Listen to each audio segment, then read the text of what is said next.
Hello साथियों, welcome to planet 4। आप सभी को प्लैनेट 4 रोहित का नमस्कार। भारत ने अमेरिका और डोनाल्ड ट्रंप को वही चोट पहुंचाना शुरू कर दिया है जहां उसे सबसे ज्यादा दर्द होता है। यही कारण है कि अमेरिका लगातार भारत को धमकी दे रहा है, भारत के साथियों को धमकी दे रहा है, लेकिन भारत भी अब रुकने वाला नहीं है। भारत ने अब अमेरिका के उस किले पर धावा बोल दिया है जिसे अमेरिका ने कई दशकों तक मेहनत करके, युद्ध करके, तानाशाही करके दुनिया में खड़ा किया था। उस किले पर अब भारत का प्रहार हो रहा है तो अमेरिका बौखलाया हुआ है, धमकियां दे रहा है। जैसे ही खबर आती है कि भारत, रूस और चीन एकजुट हो रहे हैं, अमेरिका और भी ज्यादा पागल हो जाता है, क्योंकि अगर ये तीनों मिल गए तो फिर अमेरिका का दशकों का बनाया हुआ किला टूटने में ज्यादा समय नहीं लगेगा। अमेरिका जानता है कि उसके आर्थिक साम्राज्य की जड़ें हिल रही हैं और इसी वजह से वो भारत को हर तरीके से दबाव में लाने की कोशिश कर रहा है, लेकिन भारत का पलटवार भी देखने लायक है। आज हम इस किले के बारे में विस्तार से समझेंगे, जानेंगे कि आखिर भारत ने अमेरिका के किस सबसे मजबूत गढ़ पर निशाना साधा है, कौन सी रणनीति अपनाई है भारत ने। आज आपको बताएंगे कि कैसे पूरी दुनिया डॉलर कमाती है लेकिन अमीर सिर्फ अमेरिका बनता है। इस बात के पीछे का गहरा जाल है और चाल समझकर आप हैरान रह जाएंगे, क्योंकि असल में ये कहानी इसी सच्चाई को उजागर करती है कि कैसे अमेरिका ने पूरी दुनिया को एक ऐसे आर्थिक जाल में फंसा रखा है जहां सबको डॉलर कमाना भी है और वही डॉलर अमेरिका को वापस देना भी है। यही खेल अमेरिका को दुनिया की सबसे बड़ी ताकत बनाकर खड़ा करता है। अपने डॉलर का इस्तेमाल करके अमेरिका ने भारत को एक बार पूरी तरह कंगाल कर दिया था, भारत को मजबूर कर दिया था, लेकिन अब हालात बिल्कुल बदल चुके हैं। भारत अब मजबूत स्थिति में बन चुका है और अमेरिका को झटका देने के लिए तैयार है। ये सब ऐसे वक्त में हो रहा है जब पूरी दुनिया में डॉलर की भूमिका को लेकर बहस तेज हो चुकी है, लेकिन अमेरिका अपनी इसी डॉलर पॉलिसी के सहारे आज भी बाकी देशों पर दबाव बनाने की कोशिश में लगा हुआ है और यहीं पर भारत ने अपनी चाल चली है। असल में इस पूरी कहानी में सबसे बड़ा खुलासा तब हुआ जब भारतीय स्टेट बैंक यानी एसबीआई ने भारत, चीन और अमेरिका को लेकर चौंकाने वाली रिपोर्ट जारी की है। ये रिपोर्ट हर भारतीय को जान लेनी चाहिए ताकि उसे पता चल सके कि भारत कितना कमाता है, कितना खर्च करता है और इसके मुकाबले अमेरिका और चीन कहाँ खड़े हैं। अब ये कई रिपोर्ट में साफ हो चुका है कि भारत डॉलर पर हमला करेगा, भले ही एक शब्द अमेरिका खिलाफ नहीं बोलेगा, शोर नहीं मचाएगा, लेकिन चुपचाप डॉलर के खिलाफ कार्रवाई शुरू हो चुकी है। भारत अब वही चाल चला है जो दुनिया को दिखे भी नहीं और असर सबसे बड़ा डाले।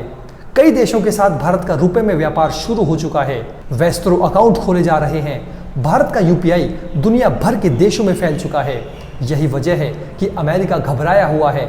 उसे समझ आ गया है कि भारत चुप रहकर भी ऐसा वार कर रहा है जो सीधे उसके डॉलर के साम्राज्य पर असर डालेगा। यही कारण है कि ब्रिक्स में मौजूद भारत पर अमेरिका ने 10% अतिरिक्त टैरिफ लगाने की धमकी दी है, लेकिन भारत अब ना डरने के लिए तैयार है और ना झुकने के लिए, बल्कि डॉलर पर चुपचाप साइलेंट प्रहार शुरू कर चुका है। भारत की यह रणनीति अमेरिका को भीतर तक हिला रही है। ब्रिक्स देशों के साथ मिलकर स्विफ्ट सिस्टम का विकल्प तैयार किया जा रहा है।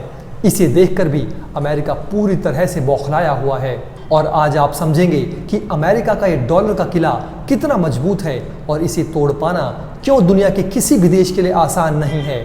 इसे लेकर एक भारतीय विश्लेषक ने जो खुलासा किया है वो पूरी दुनिया को हैरान कर रहा है।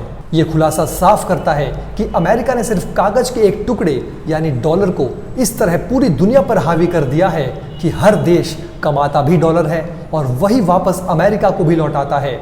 ये एक ऐसा खेल है जो दशकों से चलता आ रहा है, लेकिन अब भारत इस खेल को तोड़ने के लिए कदम उठाने शुरू कर चुका है।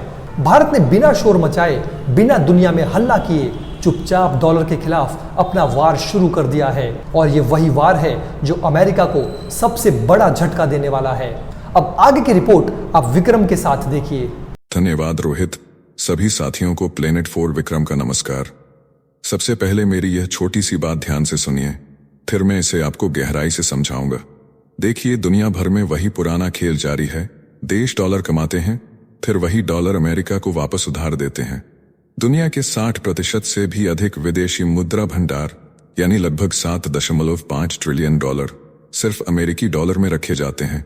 यह खुलासा किया है मशहूर बैंकर मोहित मुमजाल ने उनका कहना है कि यह सिस्टम अमेरिका के फायदे के लिए पूरी तरह से डिजाइन किया गया है। अब जरा इसे विस्तार से समझिए। बात ऐसी है कि पूरी दुनिया के ज्यादातर देश जब भी अंतर्राष्ट्रीय व्यापार करते हैं, जैसे तेल खरीदते हैं, मशीनें खरीदते हैं या बेचते हैं, तो भुगतान अमेरिकी डॉलर में ही करते हैं। यानी भारत हो, चीन हो या सऊदी अरब, सबको डॉलर चाहिए। लेकिन होता यह है कि जब ये देश व्यापार करके डॉलर कमाते हैं तो उस डॉलर को बैंक में रखकर नहीं बैठते, बल्कि अमेरिका के सरकारी बॉन्ड्स में निवेश कर देते हैं। इसका मतलब है कि भारत जैसे देश अमेरिका को अपने ही कमाए डॉलर वापस उधार दे रहे होते हैं। इस वजह से अमेरिका को बाहर से पैसे लेने की कोई कमी नहीं होती और वह अपने खर्चे बढ़ाकर भी आराम से चलता रहता है। मोहित मुंजाल का कहना है कि अमेरिका ने इस पूरी व्यवस्था को बहुत सोच समझकर बनाया है ताकि डॉलर की मांग कभी खत्म ना हो और वह हमेशा ताकतवर बना रहे। अब मैं आपको फिर से एक छोटा सा उदाहरण देकर समझता हूँ। आप इसे ऐसे समझिए कि अगर भारत के पास 100 रुपए हैं जो उसने मेहनत से कमाए हैं और वह उन्हीं 100 रुपयों को वापस किसी बड़े आदमी को उधार दे दे, जिससे वह बड़ा आदमी और अमीर बन जाए, तो फायदा किसका हुआ? निश्चित तौर पर उस बड़े आदमी का फायदा हुआ। वह उस पैसे को और भी जगह इन्वेस्ट कर पाएगा, खर्च कर पाएगा। और यहाँ पर वही बड़ा आदमी अमेरिका है। यही खेल अमेरिका खेल रहा है। दुनिया के 60% से भी ज्यादा विदेशी मुद्रा भंडार यानी लगभग 7.5 ट्रिलियन डॉलर सिर्फ डॉलर में रखे जाते हैं। मतलब दुनिया भर के देशों ने अपने पैसे डॉलर में बदलकर अमेरिका के पास जमा कर रखे हैं। यह कोई इत्तेफाक नहीं है, बल्कि अमेरिका ने ब्रेटन वुड्स सिस्टम और पेट्रो डॉलर समझौतों जैसे रास्तों से ऐसा सिस्टम बनाया कि सबको मजबूरी में डॉलर ही खरीदना पड़े। इससे अमेरिका को हमेशा फायदा मिलता है और बाकी देश आर्थिक रूप से उस पर निर्भर हो जाते हैं। अब मेरी एक दूसरी बात ध्यान से सुनिए। मुंजाल ने अपने लिंक्डइन पोस्ट में बताया कि कैसे विश्व युद्ध के बाद बनाए गए ब्रेटन वुड्स सिस्टम से लेकर 70 के दशक में हुए पेट्रो डॉलर समझौते तक अमेरिका ने दुनिया की आर्थिक नसों पर कब्जा कर लिया। उन्होंने कहा कि कोई भी देश चाहे उसका बजट संतुलित हो, चाहे बाहरी कर्ज कम हो, लेकिन अगर चालू खाता घाटा है तो उसे डॉलर चाहिए ही होंगे। और यह डॉलर मिलेगा या तो उधार लेकर या अपने बाजारों को विदेशी निवेश के लिए खोलकर। इसी दबाव के कारण 1991 में भारत जैसे विकासशील देश की अर्थव्यवस्था टूट गई थी, जब भारत के विदेशी मुद्रा भंडार में केवल 2 सप्ताह की आयात क्षमता बची थी। इसके बाद भारत ने उदारीकरण शुरू किया। भारत को मजबूरी में अपना बाजार खोलना पड़ा, लेकिन इसकी भी कीमत चुकानी पड़ी। विदेशी पूंजी भारत में आई, भारत का बैलेंस शीट मजबूत हुआ, लेकिन धीरे धीरे घरेलू संपत्तियां विदेशी हाथों में जाने लगीं। अब जरा इस पूरी बात को गहराई से समझते हैं। देखिए, दूसरे विश्व युद्ध के बाद अमेरिका ने एक ऐसा अंतर्राष्ट्रीय वित्तीय सिस्टम तैयार किया जिसे ब्रेटन वुड्स सिस्टम कहते हैं। इस सिस्टम के तहत तय हुआ कि पूरी दुनिया के देश अपनी करेंसी को डॉलर से जोड़कर रखेंगे और डॉलर खुद सोने से जुड़ा रहेगा। लेकिन अमेरिका ने धीरे धीरे इस सिस्टम को अपनी मर्जी के हिसाब से मोड़ लिया। डॉलर और गोल्ड के बीच का कनेक्शन तोड़ दिया गया। फिर 70 के दशक में पेट्रो डॉलर समझौता हुआ, जिसमें सऊदी अरब और बाकी तेल उत्पादक देशों से यह तय हुआ कि वे अपनी सारी तेल बिक्री अमेरिकी डॉलर में ही करेंगे। मतलब अगर भारत या जापान को तेल खरीदना है तो पहले डॉलर खरीदो, फिर तेल। इससे अमेरिका के पास हमेशा डॉलर की मांग बनी रहती है और वह दुनिया की आर्थिक नसों यानी फाइनेंशियल सिस्टम पर नियंत्रण बनाए रखता है। अब बात आती है चालू खाता घाटे यानी करंट अकाउंट डेफिसिट की। कोई भी देश अगर व्यापार में घाटे में चला जाता है, यानी उसकी खरीद इंपोर्ट ज्यादा और एक्सपोर्ट बिक्री कम हो जाती है, तो उसे उस अंतर को भरने के लिए डॉलर चाहिए होते हैं। यह डॉलर मिलेगा या तो उधार लेकर या फिर अपने देश के बाजार को विदेशी कंपनियों और निवेशकों के लिए खोलकर। भारत जैसे विकासशील देश के लिए यह समस्या 1991 में बहुत गंभीर हो गई थी, जब भारत के पास केवल 2 सप्ताह की विदेशी मुद्रा बची थी जिससे वह जरूरी सामान मंगा सके। यह एक तरह का आर्थिक इमरजेंसी था। 1991 में इसी संकट के कारण भारत को मजबूरी में अपने बाजारों को उदारीकरण यानी लाइबरलाइजेशन के तहत खोलना पड़ा। भारत ने विदेशों से पूंजी यानी निवेश बुलाया ताकि अपनी बैलेंस शीट मजबूत कर सके। विदेशी कंपनियां आईं, पैसा भी आया, लेकिन इसका दूसरा पहलू यह रहा कि भारत की बहुत सी घरेलू संपत्तियां जैसे फैक्ट्री, जमीन, बड़ी कंपनियों के शेयर धीरे धीरे विदेशी हाथों में चली गईं। यानी भारत को मजबूरी में अपनी आर्थिक आजादी का एक हिस्सा गिरवी रखना पड़ा ताकि वह डॉलर संकट से बाहर निकल सके। यही खेल अमेरिका ने पूरे सिस्टम में बिठा दिया है कि कोई भी देश अगर कमजोरी में आता है तो उसे अमेरिका के बनाए नियम मानने ही पड़ते हैं। आज रूस को भी इसी डॉलर संकट में फंसाया जा रहा है, लेकिन अच्छी बात यह है कि उसके पास फॉसिल फ्यूल का भंडार है, कूटनीति मजबूत है और साथ ही चीन और भारत जैसे दोस्त उसके साथ खड़े हैं। अब जरा तीसरी बात पर ध्यान दीजिए। मोहनजाल ने खुलासा किया कि अमेरिका की यही रणनीति दुनिया भर में लागू होती है। देश व्यापार के जरिए डॉलर कमाते हैं और फिर उन डॉलर को अमेरिकी ट्रेजरी बॉन्ड्स में लगा देते हैं। नतीजा यह कि अमेरिका को दोहरा घाटा चलाने की खुली छूट मिल जाती है। उसका सार्वजनिक कर्ज सकल घरेलू उत्पाद का 120% से भी अधिक पहुंच चुका है। फिर भी अमेरिका की क्रेडिट रेटिंग A+ बनी रहती है। जबकि कोई भी विकासशील देश ऐसा करता तो उसे अंतर्राष्ट्रीय संस्थाएं डिफॉल्टर घोषित कर देती। मोहनजाल ने कहा कि जब देश प्रत्यक्ष विदेशी निवेश पर रोक लगाते हैं, टैरिफ लगाते हैं या डॉलर को छोड़ने की कोशिश करते हैं, तो इसका मतलब यह नहीं कि वे अमेरिका विरोधी हो गए। वे बस अपनी बची खुची स्वायत्तता बचाने की कोशिश कर रहे हैं। अब इस बात को गहराई से समझते हैं। मोहित मुंजाल ने बताया कि अमेरिका ने ऐसी व्यवस्था बना रखी है जिसमें दुनिया के ज्यादातर देश व्यापार करते वक्त जो डॉलर कमाते हैं उन्हें सिर्फ अपने पास रख कर नहीं बैठते, बल्कि अमेरिका के सरकारी ट्रेजरी बॉन्ड्स में निवेश कर देते हैं। जैसे भारत ने अगर कोई चीज बेचकर डॉलर कमाया तो वह डॉलर भारत के पास रखने की बजाय अमेरिकी ट्रेजरी में डाल देगा। इससे अमेरिका को हर साल खरबों डॉलर ऐसे ही मिल जाते हैं बिना ज्यादा मेहनत किए। इसी वजह से अमेरिका आराम से दो तरह का घाटा झेलता रहता है। एक तो सरकार का खर्च ज्यादा और कमाई कम यानी फिस्कल डेफिसिट, और दूसरा व्यापार घाटा, क्योंकि वह ज्यादा पैसे से ज्यादा इंपोर्ट करता है यानी करंट अकाउंट डेफिसिट।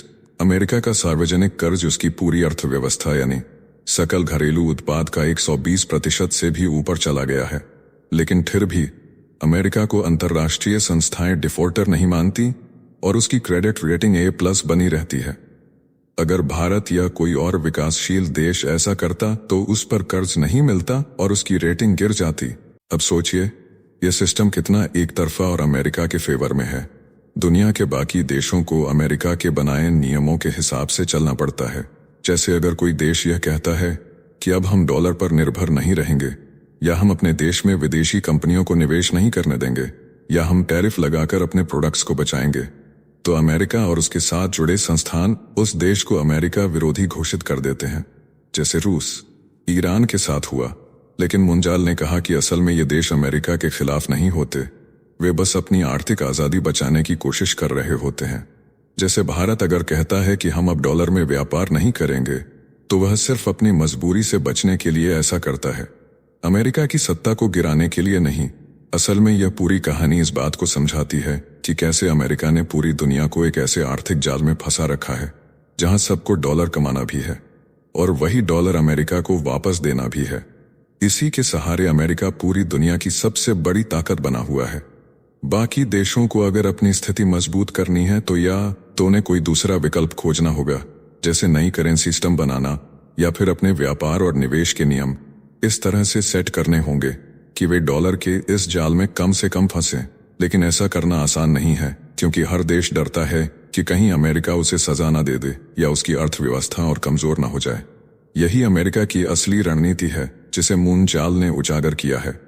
मुंजाल ने चीन पर भी वार किया। उन्होंने कहा कि चीन ने जानबूझकर अपनी मुद्रा युआन को दबा कर रखा है ताकि उसके निर्यात बढ़े, लेकिन इसकी कीमत चीन के आम नागरिक चुकाते हैं। अंत में मुंजाल ने लिखा, डॉलर का पतन कब होगा कोई नहीं जानता, लेकिन दीवार पर लिखावट और भी गहरी होती जा रही है और अब अधिक से अधिक देश उसे पढ़ने लगे हैं। अब आपका सवाल होगा कि जब सब कुछ अमेरिका के फेवर में चल रहा है तो फिर वह चीन जैसे देशों पर टैरिफ क्यों लगाता है। देखिए, अमेरिका और चीन के बीच जो टैरिफ युद्ध यानी व्यापार शुल्क लगाने का खेल चल रहा है वह सिर्फ व्यापार घाटे या पैसों का मामला नहीं है। असल में इसके पीछे गहरी रणनीति छिपी है। अमेरिका जानता है कि चीन अपनी अर्थव्यवस्था को मजबूत करने के लिए जरूरत से ज्यादा उत्पादन कर रहा है और पूरी दुनिया में अपना माल बेच रहा है। चीन की सरकार अपनी करेंसी युआन की वैल्यू भी जानबूझकर नीचे रखती है ताकि उसके उत्पाद सस्ते दिखें और हर देश खरीदे। इससे अमेरिका जैसे बड़े उपभोक्ता देश को भारी नुकसान होता है, क्योंकि वहां की कंपनियां और मजदूर मुकाबले में कमजोर पड़ जाते हैं। अमेरिका का व्यापार घाटा चीन के साथ हर सैकड़ों अरब डॉलर का हो जाता है। अमेरिका यह भी देख रहा है कि चीन धीरे धीरे वैश्विक शक्ति बनने की कोशिश कर रहा है। खासतौर पर टेक्नोलॉजी, आर्टिफिशियल इंटेलिजेंस और चिप्स जैसे क्षेत्रों में। इसलिए अमेरिका टैरिफ लगाकर चीन पर दबाव बनाता है कि उसकी रफ्तार धीमी हो और अमेरिकी कंपनियों को भी बराबरी का मौका मिले। दूसरी बात यह है कि अमेरिका अपने डॉलर सिस्टम और वैश्विक वर्चस्व को बनाए रखना चाहता है। अगर चीन पूरी दुनिया में अपने माल से कब्जा कर लेगा और अपनी करेंसी को भी मजबूत बनाकर डॉलर के मुकाबले ला खड़ा करेगा तो अमेरिका के लिए खतरा बढ़ जाएगा। इसलिए अमेरिका चाहता है कि चीन की अर्थव्यवस्था में थोड़ा खिंचाव बना रहे, उसकी ग्रोथ जरूरत से ज्यादा तेज न हो। इसी सोच के तहत अमेरिका टैरिफ का इस्तेमाल करता है ताकि चीन के प्रोडक्ट्स महंगे हो जाएं और लोग उन्हें कम खरीदें। यही तरह की आर्थिक लड़ाई है जो दिखती तो व्यापार शुल्क जैसी मामूली बात लगती है, लेकिन असल में इसके पीछे अमेरिका की ताकत बनाए रखने की बड़ी रणनीति चलती है। चीन भी इस खेल को समझता है और वह भी अपने कदम संभाल कर उठाता है, लेकिन दोनों में तनाव बना रहता है। इसी वजह से आपको बार बार खबरों में टैरिफ युद्ध, चीन बनाम अमेरिका जैसे शब्द सुनने को मिलते हैं। अमेरिका ने जो नया टैरिफ युद्ध शुरू किया है उसे लेकर SBI रिपोर्ट में बड़ा खुलासा हुआ है।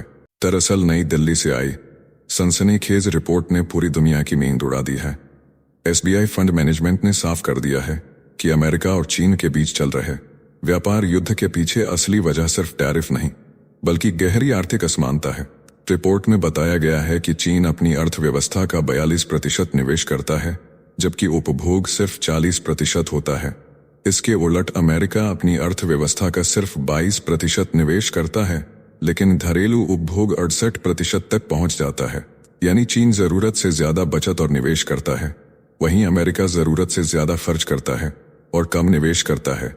भारत इस मामले में बीच के रास्ते पर है, जहां निवेश 33% और घरेलू उपभोग 62% बताया गया है। रिपोर्ट में बताया गया है कि इस असंतुलन के कारण ही अमेरिका और चीन के बीच व्यापार घाटा जबरदस्त तरीके से बढ़ा है।